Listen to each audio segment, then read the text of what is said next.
બનાસકાંઠાના વાવમાં શાળાની હાલત જર્જરિત જોવા મળી છે। એક તરફ સરકાર દ્વારા ગુજરાત આગળ વધે ભણશે ગુજરાત, તેમજ બીજી તરફ શાળા હોવા છતાં વિદ્યાર્થીઓ બહાર બેસીને ભણવા માટે મજબૂર બન્યા। શાળામાં તમામ રૂમ ખંડેર, એક જ રૂમમાં બેસવા લાયક છે। એક જ રૂમ બેસવા લાયક હોવાથી રજૂઆત કરવા છતાં પણ શાળાની હાલતમાં કોઈ ફેરફાર થયો નથી। 50 વર્ષ જૂની શાળાની સ્થિતિ જોખમી બની છે।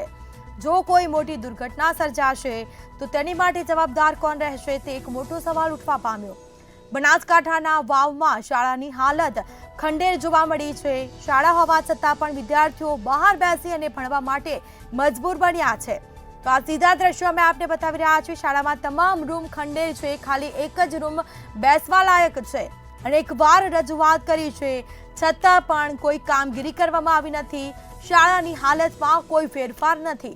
50 વર્ષ જૂની આ શાળાની સ્થિતિ જોખમી જોવા મળી છે। તો જર્જરિત આ શાળા છે, ખંડેર શાળા છે, ક્યારે પણ ધરાશાયી થઈ શકે છે। જો બાળક ભણશે અને કોઈ મોટી દુર્ઘટના સર્જાશે તો તેની માટે જવાબદાર કોણ રહેશે, તે એક મોટો સવાલ ઉઠવા પામ્યો। શાળાના તમામ રૂમ છે તે ખંડેર જોવા મળ્યા છે। અનેકવાર રજૂઆત કરી છે પરંતુ હજી સુધી કોઈ નિરાકરણ આવ્યું નથી, કોઈ કામગીરી કરવામાં આવી નથી। 50 વર્ષ જૂની આ શાળા છે પરંતુ પરિસ્થિતિ ઠેરની ઠેર જોવા મળી છે। બાળકો બહાર બેસી અને ભણવા માટે મજબૂર બન્યા છે। તો વધુ વિગતો સાથે સંવાદદાતા પ્રકાશ ત્રિવેદી ફોનલાઈન પર જોડાઈ ગયા છે। જી, બનાસકાંઠાની વાવ આ શાળા છે તે ખંડેર જોવા મળી રહી છે અને જો બાળકો નીચે બેસીને ભણશે, કોઈ દુર્ઘટના સર્જાશે તો તેની માટે જવાબદાર કોણ રહેશે, તે એક મોટો સવાલ ઉઠવા પામ્યો છે। શું માહિતી? સ્મિતા, ચોક્કસથી જો વાત કરવામાં આવે તો જે સરકારની વિકાસની વાતો થઈ રહી છે, વિકાસની વાતો વચ્ચે રાસેણા શાળાની અલગ તાસીર સામે આવી છે। સાવ ખંડેર હાલતમાં શાળાની સ્થિતિ જોતો ક્યાંક ને ક્યાંક બાળકો બહાર બેસીને ભણવા માટે મજબૂર બન્યા છે। શાળાના આધુનિક જે દાવા કરવામાં આવી રહ્યા છે, ગુજરાત સરકાર દ્વારા જે કહેવામાં આવી રહ્યું છે કે શાળાઓને અમે આધુનિક બનાવી છે, ત્યારે આ જ બાબતને લઈને રાસેણા શાળાએ જે સરકારના દાવાની અહીંયા ખરેખર પોલ ખોલી છે। શાળામાં તમામ રૂમ ખંડેર છે, માત્ર એક જ રૂમ બેસવા લાયક છે। સામાન્ય વરસાદ આવે ત્યારે ક્યાંક ને ભયના ઓઠા રેઠળ શિક્ષકો અને બાળકો હોય છે અને ઘણીવાર વધુ વરસાદ આવે તો આ બાળકોને ઘેર મૂકવા માટે પણ શિક્ષકો મજબૂર બન્યા છે।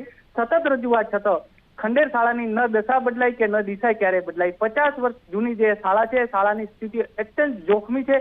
ક્યાંક ને ક્યાંક આ મોટી ઘટના બનશે તો એની જવાબદારી કોણ લેશે, એ બાબતને લઈને પણ અહીંયા મોટા સવાલો ઉભા છે। બીજી બાજુ જો વાત કરવામાં આવે તો ચોમાસામાં જે વરસાદ આવે છે જેને કારણે શાળાનું દફતર, કોમ્પ્યુટર સેટ અને ક્યાંક ને ક્યાંક બાળકોના જે ભણવાના ચોપડા કે અન્યને પણ નુકસાન થવાની પૂરેપૂરી શક્યતા જોવાઈ રહી છે।